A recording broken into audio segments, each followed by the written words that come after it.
ACP Pradyuman CID से। घबराओ मत, तुम्हें कोई कुछ नहीं करेगा, हम तुम्हारे साथ हैं। दया, दया छोड़ दो मुझे, दया छोड़ दो मुझे, मुझे मत मारो दया। पर दया तुम्हारे सामने खड़ा है, मैं एसीपी प्रद्युमन हूँ। दया, दया छोड़ दो मुझे, छोड़ दो मुझे। हरेश,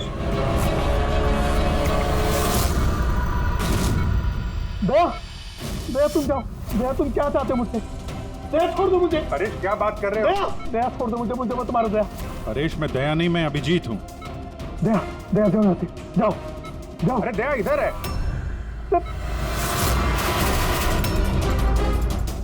दया छोड़ दो मुझे, मुझे मत मार दो दया।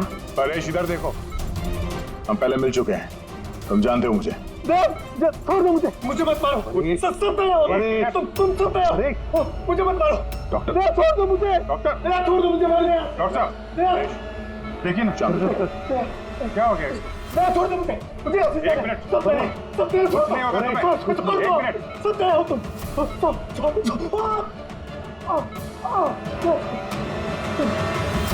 सब दया हो, तुम सब दया हो।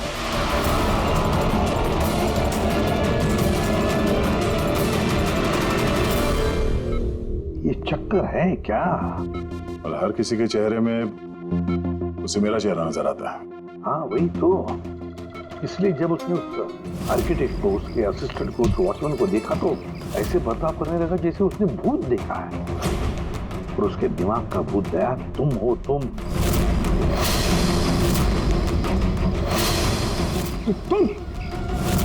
और इसीलिए उसे लगता है कि तुमने उस पर हमला किया है, क्योंकि हमलावर में भी वो तुम्हें ही देख रहा होगा। तो मेरी समझ में ये बात नहीं आ रही सर कि मेरा ही चेहरा क्यों? दया, तुम कह रहे थे ना इसे तुम पहले से जानते हो, कैसे? सर लगभग 15 साल पहले मैंने इसे गिरफ्तार किया था सर। हाँ, और 2 साल पहले ये जेल से छूट गया, और पिछले 2 साल में अलग अलग केस में मैंने इसे 2 बार अरेस्ट किया सर। अभिजीत, ये परेश पुराना मेहमान है दया का। और परेश पे हमला किया किसने और क्यों?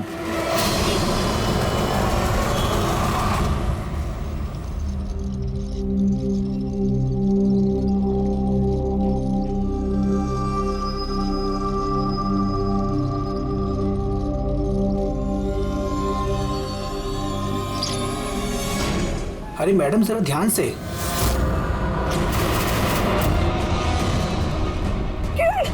कौन किरण? मैं कोई किरण नहीं हूँ।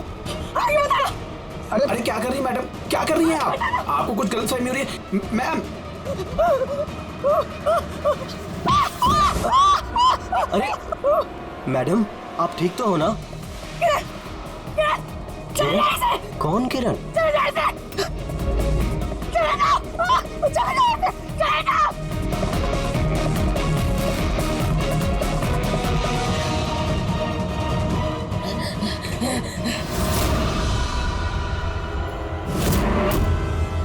क्यों सुबह, कैसी तबीयत है तुम्हारी? सर पैर की हड्डी टूट गई है और बाकी इधर उधर थोड़ी सी चोटें लगी हैं। मुझे एक बात बताओ, क्या हुआ था उस दिन? हाँ? वो आदमी सीढ़ियों से भाग रहा था जब मैं उससे टकराया, और जब मैंने उसके हाथ में चाकू देखा तो मैंने शोर मचाया और उसे पकड़ने की कोशिश की, लेकिन तब उसने मुझे धक्का दे दिया और मैं नीचे गिर गया। उसके बाद सर कुछ याद नहीं। सुबह, तुम्हारे हाथ में से हमें वो जो एक कपड़े का टुकड़ा मिला था, लाल कलर की चौकड़ी का, क्या वो उस आदमी की शर्ट का टुकड़ा था? जी सर, शर्ट पहना था उसने वो, और हाथापाई के दौरान शायद वो मेरे हाथ में आ गया था। अच्छा ये बताइए, उस आदमी का चेहरा देखा था? सब कुछ इतनी जल्दी में हुआ कि कुछ याद नहीं।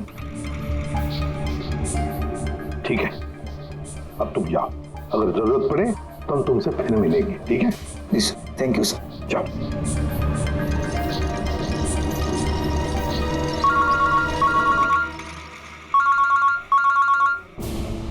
आदया, क्या? कहां पर? अच्छा ठीक है, मैं अभिजीत और पूर्वी को भेजता हूं उधर। हाँ हाँ, अभी अभी। यस। क्या हुआ सर? मैं बता रहा था कि किसी सुपरमार्केट में एक औरत आसपास के सभी लोगों पर हमला कर रही थी और हर एक को किरण किरण किरण नाम से पुकार रही थी। देखिए मैडम, हम लोग सीआईडी से हैं, आपकी मदद करने के लिए आए हैं, ठीक है? ये चाकू हमें दीजिए। तुम्हें किरण हो? देखिए मैडम, मैं किरण नहीं हूँ, मैं इंस्पेक्टर अभिजीत हूँ। मैं तुम्हें भी जान से मार दूंगी। मैं नहीं छोड़ूंगी। आप प्लीज नहीं छोड़ूंगी। चाकू रखिए। तुम भी किरण हो, मैं बोल। क्या हुआ? सॉरी। Oh no. अरे क्या हो गया? ये औरत गिर कैसे गई? क्या हुआ? हटिए, आजा। एक्सक्यूज मी, हटिए, पीछे हटिए। 1 मिनट पीछे आइए। हुआ क्या है इसको? मैडम सुनिए। क्या हुआ इसे? मैडम, सर ये तो मर चुकी है। क्या? इसके शरीर में टेट्राकोटॉक्सिन या ब्यूरारे नाम का जहर इंजेक्ट किया गया था, जिसकी एक बूंद भी जानलेवा हो सकती है। मगर ये जहर तो हमारे देश में आसानी से नहीं मिलता ना। सिर्फ उसे ही मिलता है जो बड़ा रिसर्च कर रहा हो। तो भगदड़ में किसी ने वो पॉइजन इसे इंजेक्ट कर दिया। मगर एक काम करो, इस हादसे के वक्त का जो सीसीटीवी फुटेज है ना, वो अच्छी तरह से चेक करो। खूनी की तस्वीर उसी में मिलेगी सर। और सर, इस परेश का क्या? इसे हर जगह मैं ही क्यों दिखता हूँ? सालू के साहब, मुझे तो ये केमिकल की बहुत बड़ी गड़बड़ लग रही है। ठीक क्या रफरेडी? बस ये वाकई किसी खास केमिकल की वजह से, क्योंकि मुझे इसके और परेश के दिमाग में एक अलग किस्म का केमिकल मिला है। तुम्हारे कहने का मतलब है कि इसी केमिकल की वजह से इन दोनों का बर्ताव एक जैसा और एक ही चेहरा इन दोनों को दिखता है। हाँ बस, और मैं इस केमिकल को और डिटेल में समझने की कोशिश कर रहा हूँ। मतलब जब तक इस परेश के दिमाग पर इस केमिकल का असर रहेगा, हमें कोई जवाब नहीं मिलेंगे। और अभिजीत, ये कपड़े का टुकड़ा जो आपने हमें दिया था, इसमें से भी हमें कुछ मिला है। कमाल है तारिका जी, आज तो फोरेंसिक में एक के बाद एक सबूतों का खजाना हाथ लग गया है। क्या मिला क्या आपको? ये कॉटन का कपड़ा है और इसके रेशो में आटे के कुछ ट्रेसेस मिले। आटा? सिर्फ आटा? सिर्फ आटा। हाँ वाकई खजाना तो हाथ लगा है। आटा। सर ये फोटोग्राफ है सर। ये जितने भी लोग हैं, इनमें से किसी ने उन्हें पॉइजन का इंजेक्शन दिया सर। अब और एक काम करो, ये जितने सारे लोग हैं ना, इन सब की मूवमेंट ट्रैक करो। शॉपिंग मॉल में खून होने से पहले ये लोग कहाँ थे, कहाँ से आए, क्या क्या कर रहे थे, और खून होने के बाद में देखो ये लोग कहाँ कहाँ गए। ओके?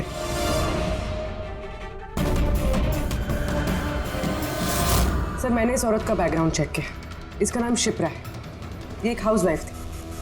सर परेश तो फिर भी एक मुजरिम है, उसके कई दुश्मन हो सकते हैं, लेकिन इसकी किसी से क्या दुश्मनी हो सकती है? वजह तो कुछ भी हो सकती है पूर्वी, लेकिन एक बात कॉमन है शिप्रा और परेश के बीच में, उन दोनों के ब्रेन में वही केमिकल मिला है। तो उन दोनों का दुश्मन भी एक ही हो सकता है। इस किरण के बारे में क्या पता चला? सर किरण शिप्रा का पति था और 2 साल पहले ही उसकी मौत हो चुकी थी। सर किरण शिप्रा को काफी मारता पीटता भी था। कोई ना कोई बात तो है इस परेश और शिप्रा के बीच में, कोई कॉमन बात, जिसकी वजह से ये दोनों भी उस खूनी के निशाने पर आ गए। क्या हो सकती है वो कॉमन बात? क्या हो सकती है? सर मैं परेश के पड़ोस में पिछले 5 साल से रहता हूँ, पर अजीब बात है सर, ना मैंने उसे कभी देखा, ना कभी मुलाकात हुई। और कोई नहीं है परिवार में उसके? सर उसके पिताजी थे, जिनकी मौत तब हो गई थी जब वो जेल में था, और कोई नहीं है। सर शिप्रा का हस्बैंड बहुत स्ट्रिक्ट था। वो उससे मिलना तो दूर, किसी से बात तक करने अलाउ नहीं करता था। इनफैक्ट वो तो उसको मारता पीटता भी था। सर उसके हस्बैंड के डेथ के बाद ना मैंने बहुत कोशिश की कि मैं उससे बात करूं, उससे पूछूं, लेकिन उसने इंटरेस्ट नहीं रखा। अच्छा, उसका कोई करीबी दोस्त, कोई रिश्तेदार नहीं था क्या? सर मुझे नहीं लगता कि होगा। ऐसे शिप्रा और परेश दोनों की जिंदगी में एक बात कॉमन, दोनों जिंदगी में अकेले थे, ना कोई दोस्त ना कोई रिश्तेदार। सर दोनों में एक चीज कॉमन है। क्या? सर हमने परेश और शिप्रा का कंप्यूटर चेक किया तो उनकी कंप्यूटर हिस्ट्री से पता चला है कि दोनों ने ही ऑनलाइन सपोर्ट ग्रुप ज्वाइन किया था। अच्छा, ऑनलाइन सपोर्ट ग्रुप मतलब? सर ये ग्रुप्स है जो डिप्रेशन, लोनलीनेस, ड्रग एडिक्शन और अल्कोहलिज्म में फंसे होते हैं, उनकी काउंसलिंग करता है और उनकी मदद करता है। सर शिप्रा ने 2 हफ्ते पहले ही एक ऐसा ग्रुप ज्वाइन किया था जो शादीशुदा जिंदगी में परेशान लोगों की मदद करता है, और परेश ने अपने अकेलेपन से निकलने के लिए पिछले महीने ही ऐसा ग्रुप ज्वाइन किया था। अजीब इत्तेफाक है, दोनों ने ऑनलाइन ग्रुप ज्वाइन किया और दोनों को एक ही तरीके की परेशानी हुई। कुछ पता चला इस ग्रुप के बारे में? सर हमारा साइबर एक्सपर्ट राज इस ग्रुप को ट्रेस करने की कोशिश कर रहा है, जल्दी कुछ पता चल जाएगा। सर हाँ सर, शिप्रा का खून इसी आदमी ने किया। जिस वक्त उसका खून हुआ था उस वक्त जितने भी लोग मौजूद थे, ये सबसे ज्यादा अजीब है सर। जिस वक्त अभिजीत सर और पूर्वी सुपरमार्केट पहुंचे थे, ठीक उसी वक्त ये आदमी वहां पहुंचा था सर, और भीड़ में घुस गया था, और जब शिप्रा की मौत हुई तो फटाफट वहां से भाग गया। रेडी, काम करो, हमारा डेटाबेस चेक करो, शायद इसके बारे में कुछ पता चले, कोई लीड मिल जाए। इसका मतलब है सर ये खूनी सुपरमार्केट में कुछ खरीदने नहीं बल्कि शिप्रा को मारने के लिए आया था।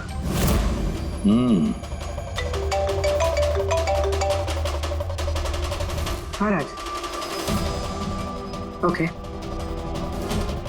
ठीक है, तो तुम मुझे एड्रेस एसएमएस कर दो। Thank you sir. Cyber expert Raj का फोन था, उसका कहना है कि ये दोनों ग्रुप्स एक ही आईपी एड्रेस से बनाए गए हैं। एक ही कंप्यूटर से? हाँ सर। आईपी का एड्रेस मिला है? हाँ सर, अंधेरी में एक प्रिंटिंग शॉप है, ये दोनों ग्रुप्स वहीं से बनाए गए हैं। बस, तो फिर अभिजीत तुम और पूर्वी जाओ वहां पर और देखो कौन है इस सबके पीछे और उसका क्या कनेक्शन है। क्या सोच रहे होते हैं? सर नहीं, पंकज ने भी बताया कि वो खूनी शिप्रा को मारने के इरादे से ही आया था। तो फिर सर उसे पता कैसे चला कि शिप्रा वहां सुपरमार्केट में है और वो लोगों पे हमला कर रही है? वो शिप्रा को फॉलो कर रहा होगा सर। अगर फॉलो कर रहा था तो अभिजीत और पूर्वी के वहां सुपरमार्केट में पहुंचने से पहले वो मार के निकल जाता, बाद में नहीं मारता उसे। अभिजीत को सुपरमार्केट पहुंचने में 20 मिनट लगे और खूनी को भी वहां पहुंचने में 20 मिनट लगे, तो इसका मतलब है दोनों को भी खबर एक ही वक्त पहुंची थी। सर कहीं ऐसा तो नहीं कि इंफॉर्मेशन खूनी को हमसे ही गई हो? हमारे यहां से इंफॉर्मेशन? हाँ हो सकता है। क्या कहीं ऐसा तो नहीं कि जब हम परेश को देखने गए थे हॉस्पिटल में, उस वक्त खूनी वहां पर मौजूद था और उसने मेरी बातें सुन ली हो? खूनी हॉस्पिटल में कर क्या रहा था?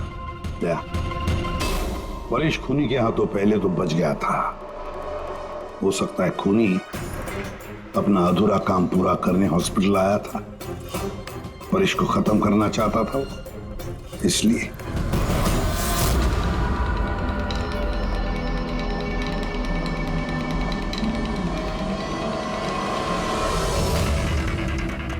डॉक्टर साहब, क्या आपने इस आदमी को देखा?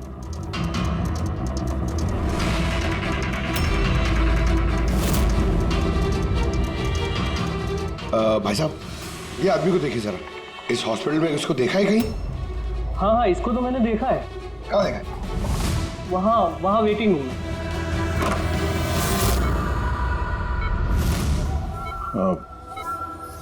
यहाँ कोई आया था क्या? नहीं सर, यहाँ कोई नहीं आया। ठीक।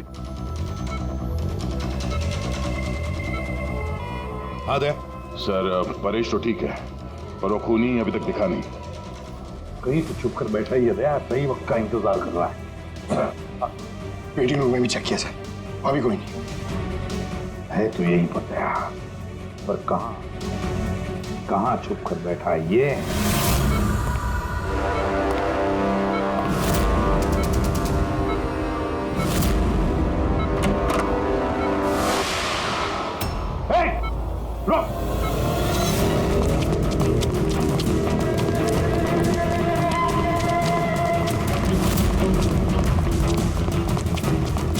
हटो।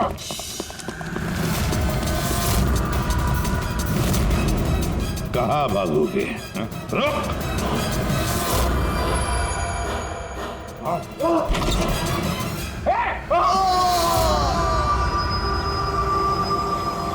My God. हाँ भाई, क्या मिला? सर ये दोनों साइड डिलीट किए जा चुके हैं, अब वो ऑपरेशनल नहीं है। मतलब अपराधी ने सबूत मिटा दिया? जी सर, पर सर कुछ इंटरेस्टिंग चीजें मेरे हाथ लगी है। क्या?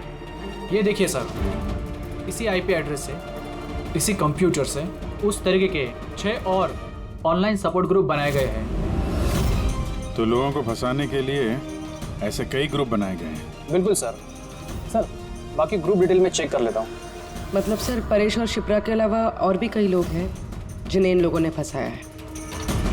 मगर सर मकसद क्या हो सकता है इस तरह से साइट बना के लोगों को टारगेट करने का? वही केमिकल से रिलेटेड कुछ होगा। ये कुछ मिला रजिस्टर में? हाँ सर। सर पिछले 3 महीनों में 85 लोगों ने कंप्यूटर यूज़ किया। सबकी डिटेल्स चेक करनी पड़ेगी। ठीक है सर ये देखिए, 6 में से 5 ग्रुप डिलीट किए जा चुके हैं, लेकिन अभी भी एक सपोर्ट ग्रुप एक्टिव है और अभी भी उसे कोई ऑपरेट कर रहा है। Enhancing the life of lonely people. मतलब साफ है, ग्रुप बनाया जाता है, तना लोगों को फंसाया जाता है और बाद में ग्रुप डिलीट। तो अब उन्हें एक और शिकार की जरूरत है। एक आइडिया है? कुछ पता चला इस आदमी के बारे में? फिलहाल तो कुछ नहीं। वॉलेट के अलावा इसके पास कुछ भी नहीं मिला है, मोबाइल फोन तक नहीं। तो हमारे पास कोई सुराग नहीं है। दया, ये केस दिखता उतना सिंपल नहीं है, बहुत बड़ा षड्यंत्र है ही है।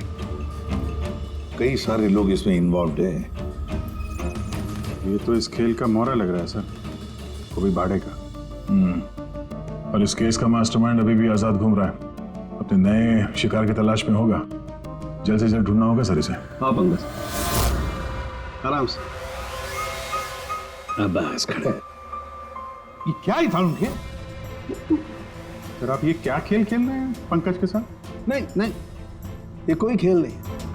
बस मैंने बताया था ना, ये केस बहुत ही पेचीदा है, बड़ा कॉम्प्लेक्स है। याद है ना, मैंने बताया था उस परेश के और उस शिप्रा के दिमाग में मुझे एक अलग तरीके का केमिकल मिला था।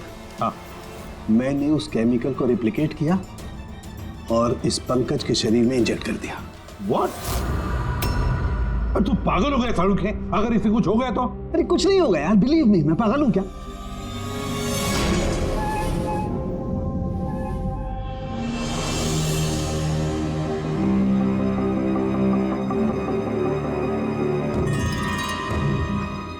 पंकज, अब आंखें खोलो, देखो तुम्हारे सामने कौन खड़ा है। तो फ्रेडी सर है। ग्रेट, ये फ्रेडी सर है ना। अब इस तरफ देखो पंकज, यहां कौन खड़ा है?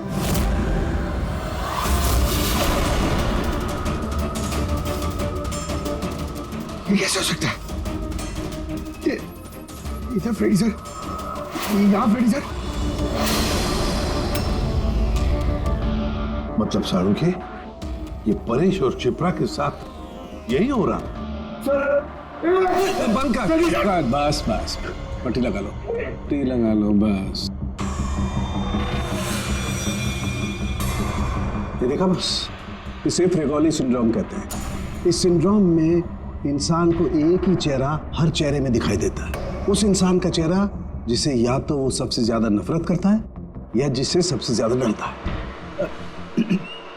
पंकज, मुझसे इतनी नफरत करता है तू? अरे सर, आपसे नफरत थोड़ी करता हूँ सर, आपसे तो मैं डरता हूँ। पंकज को मैंने इस केमिकल का बहुत थोड़ा सा डोज दिया, इसीलिए इस पर वैसा असर नहीं हुआ जैसा शिप्रा पर और परेश पर हुआ था। परेश और शिप्रा को तो इतना हैवी डोज दिया गया था कि उनके दिमाग पर गहरा असर हुआ और साइकोसिस लेवल पर पहुंच गए। इसलिए दोनों ऐसा रिएक्ट कर रहे थे जैसे सामने भूत दिख गया हो। तो इसका मतलब जैसे जैसे परेश के दिमाग से ये केमिकल का असर कम होगा, नॉर्मल हो जाएगा और हमें अपराधी तक पहुंचने का जरिया मिल जाएगा। हो सकता है, लेकिन दावा नहीं कर सकते। और हाँ, हम ये भी नहीं कह सकते कि इस केमिकल का असर कितने दिनों में खत्म होगा।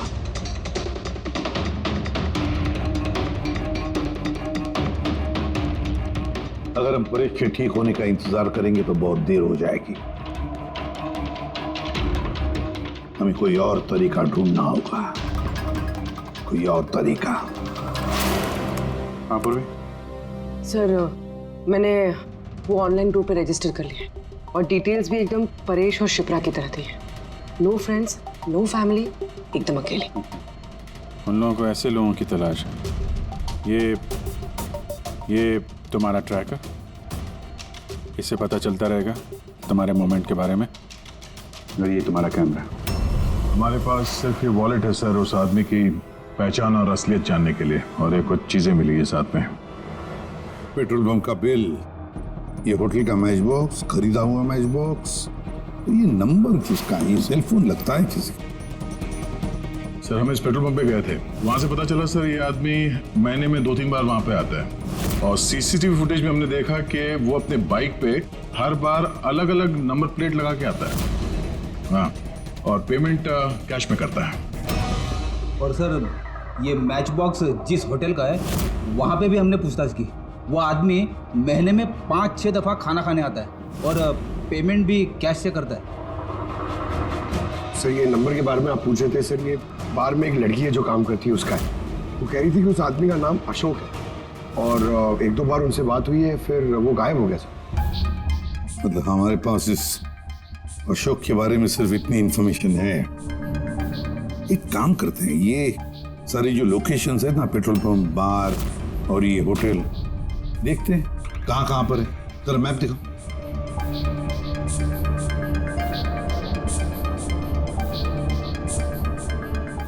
ये वो जगह है जहाँ पे वो पेट्रोल पंप है। सर यहाँ पे बाहर है सर। और सर ये होटल है।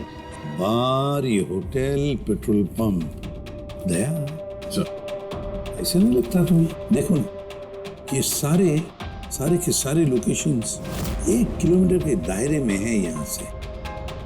हो सकता है सर उसका घर या ऑफिस इस जगह के आसपास ही कहीं।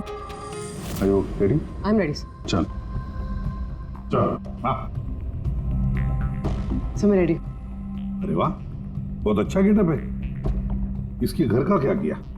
सर पूर्वी के लिए भाड़े पे 1 हफ्ते के लिए घर लिया। I mean अल्पा के लिए। अल्पा, ठीक है, गुड। लेकिन पूर्वी चौकन्ना रहना, उनका पहला कदम क्या होगा हमें पता नहीं है। Yes. Good luck. Thank you sir. अब एक काम करते हैं, इस 1 किलोमीटर के दायरे में इस अशोक का फोटोग्राफ दिखाते हैं, सबको दिखाते हैं, शायद कोई निकले जो इसको जानता।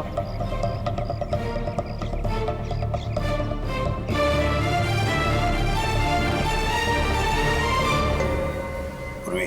हाँ सर। चौकन्ना रहना। सर यहाँ पे तो सब ठीक है।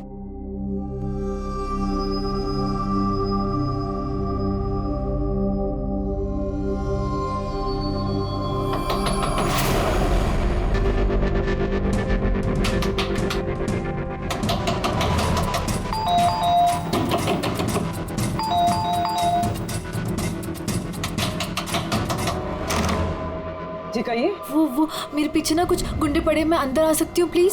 1 मिनट।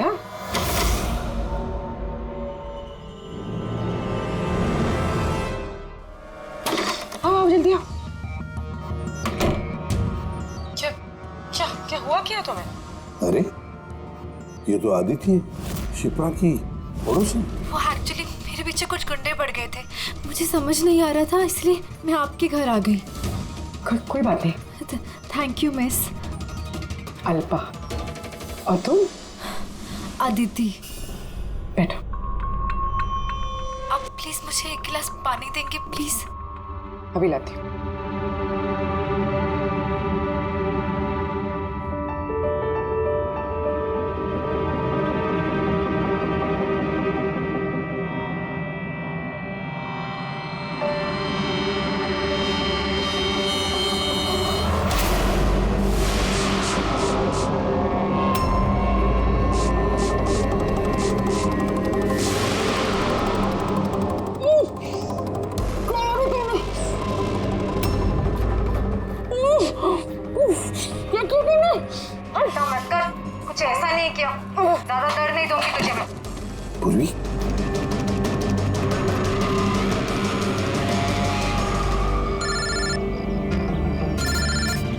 हाँ सर।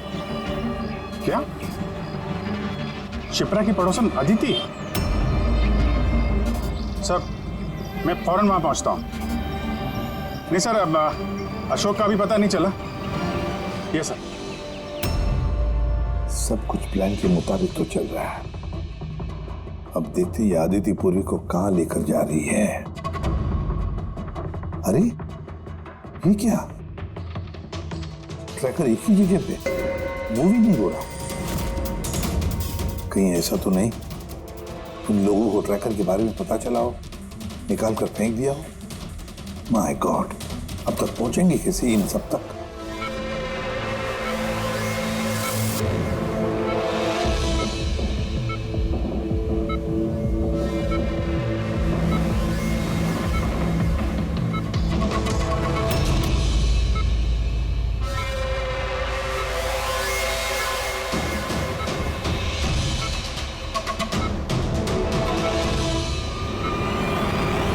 चलो, तुम्हारे दवा का वक्त हो गया है। अब अच्छे बच्चे की तरह दवा लो और तुम बिल्कुल भी टेंशन मत लेना। तुम्हें ज्यादा दर्द नहीं दूंगी। कौन हो तुम? छोड़ो मुझे, छोड़ो मुझे। चिंता मत करो, मैं तुम्हें दर्द नहीं दूंगी। छोड़ो मुझे।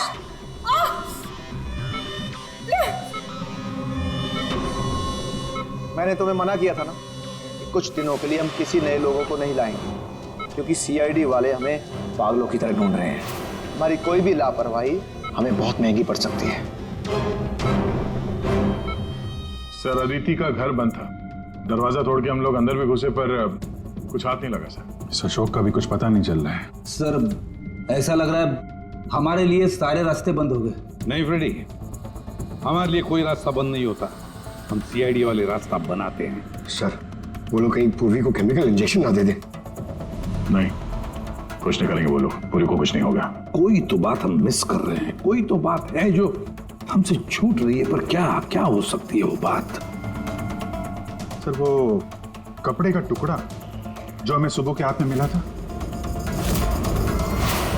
उसके रेशे में आटा मिला था हमें। हाँ सर, आटा। जब मैं अशोक के बारे में रोड पे लोगों से पूछ रहा था, हाँ, तो वहां पे मैंने एक आटा की चक्की देखी थी और उसके पीछे एक पुरानी बिल्डिंग भी है।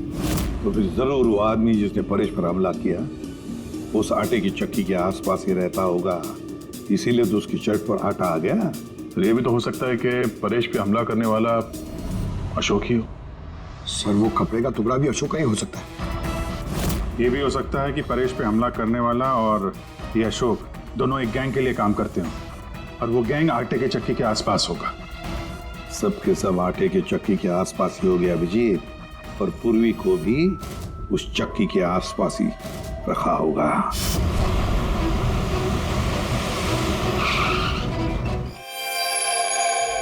कोई अपने जगह से नहीं लेगा, कोई भी नहीं। पूर्वी कहाँ है? अदिति, पूर्वी कहाँ है?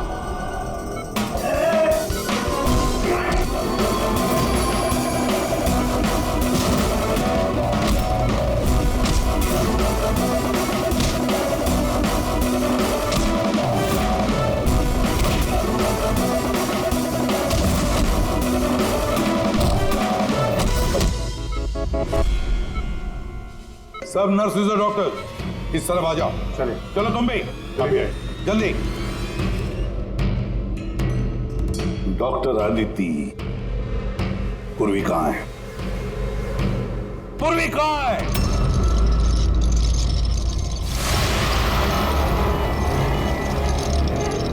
हमारी पूर्वी मेरे पास है एसीपी। शंभू तुम? हाँ, मैं, जिसे तुम लोग यहां वहां खोज रहे थे ना, वो तुम लोगों के साथ ही था। मुझे देखकर अफसोस तो हो ही रहा होगा ना। मुझे पता था सीआईडी कोई भी काम अधूरा नहीं छोड़ेगी, इसलिए मैं अपना हर कदम फूंक फूंक कर रख रहा था। लेकिन इस अदिति की बेवकूफी की वजह से सब गड़बड़ हो गया और मुझे फंसाने के लिए तुमने अपने इस ऑफिसर को मेरे पास भेज दिया। लेकिन अब ये मेरे जाल में फंस चुकी है और मुझे यही यहां से बाहर निकालेगी। तुम्हें क्या लगता है पूर्वी की आड़ लेकर तुम हमसे बच जाओगे? नहीं, लगता नहीं है, ऐसा ही होगा। अगर तुम अपने इस बहादुर ऑफिसर को जिंदा देखना चाहते हो तो मुझे यहां से जाने दो, नहीं तो मैं ये केमिकल इसके अंदर इंजेक्ट कर दूंगा और उसके बाद क्या होगा तुम लोग सब जानते हो। और ये सब तुम क्यों कर रहे हो? हाँ? अपने बेटे रवि के लिए। अपने बेटे के लिए? हाँ, मेरे बेटे को पार्किंसन नाम की बीमारी है। मैं अपने केमिकल से उस बीमारी का इलाज ढूंढ रहा हूं और मैं जिस फार्मा में काम करता हूं वो मुझे इंसानों पर उसे ट्राई करने नहीं देती। इसीलिए तुमने अपने तरीके से लोगों को फंसा के उन पे ये एक्सपेरिमेंट करना शुरू कर दिया। अगर मैं ऐसे नहीं करूंगा तो मैं सही इलाज तक नहीं पहुंच पाऊंगा। कैसे पता चलेगा मुझे कि इन केमिकल्स का इंसानों पर रिएक्शन क्या होता है? और इसीलिए तुम सपोर्ट ग्रुप में ऐसे लोगों को टारगेट करते थे जो अकेले रहते थे, ताकि अगर वो गायब भी हो जाए तो किसी को भनक ना लगे और तुम उन पर अपने एक्सपेरिमेंट्स आराम से करते रहो। हाँ? अकेलेपन से जूझ रहे परेश को मैंने अपने सपोर्ट ग्रुप के जरिए फंसाया और उस पर एक्सपेरिमेंट शुरू किया, लेकिन इन सबकी गलती की वजह से वो यहां से भाग निकला और तुम लोगों के हाथ लग गया। नहीं तो मेरा प्लान कभी फेल नहीं होता। तभी तुम उसकी जान के पीछे पड़े हुए थे। मैं तो उसे उस अंडर कंस्ट्रक्शन बिल्डिंग में ही मार डालता, लेकिन वो आर्किटेक्ट बीच में आ गया। वहां तुम भी तो जख्मी हालत में मिले थे, ये क्या चक्कर है? परेश को जैसे ही मैंने चाकू मारा मुझे लोगों की आवाज आई और मैं वहां से भागना चाहा और हड़बड़ी में तुम्हारा पैर फिसल गया और तुम सीधे नीचे गिर गए। मैं तो वहां से भी भाग जाता, लेकिन मेरे टूटे हुए पैर की वजह से मैं भाग नहीं पाया। और इसीलिए तुमने विक्टिम होने का ढोंग किया, ताकि तुम सेफ भी रहो और किसी को तुम पे शक भी ना हो। और तभी तुम लोगों की नजर मुझ पर पड़ी। और शिप्रा का क्या? उसे तो तुमने किडनैप नहीं किया था, वो तो सुपरमार्केट में घूम रही। सपोर्ट ग्रुप में से अदिति ने शिप्रा को चुना और हमने डिसाइड किया कि हम उसे किडनैप नहीं करेंगे और चुपचाप ये ड्रग देते रहेंगे। खिलाड़ी तो तुम शातिर हो और थोड़े कच्चे हो, नहीं तो हमारे लिए सबूत नहीं छोड़ते तुम। याद है ना तुम्हारा वो शर्ट, उसका एक टुकड़ा, कपड़े का टुकड़ा, उस पर जो आटा लगा था ना, बस उसी के जरिए हम तुम तक पहुंच गए।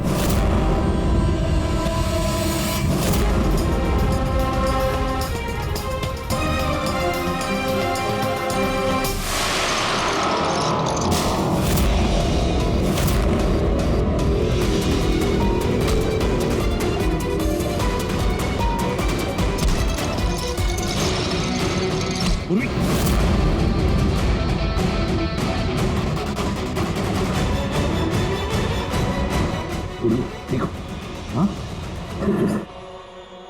क्या किया तुमने सुब्बू? कभी सोचा है? हाँ? अपने बेटे को बचाने के लिए तुमने न जाने कितने लोगों की जान दांव पर लगा दी, पर यह नहीं सोचा ना कि सही क्या है, गलत क्या है। तुम्हारे बेटे को तो हम अच्छी से अच्छी ट्रीटमेंट दिलवाएंगे, मगर तुम्हें जेल की सलाखों के पीछे बिठा देंगे। शायद फांसी का ऑर्डर भी आ जाएगा तब तक।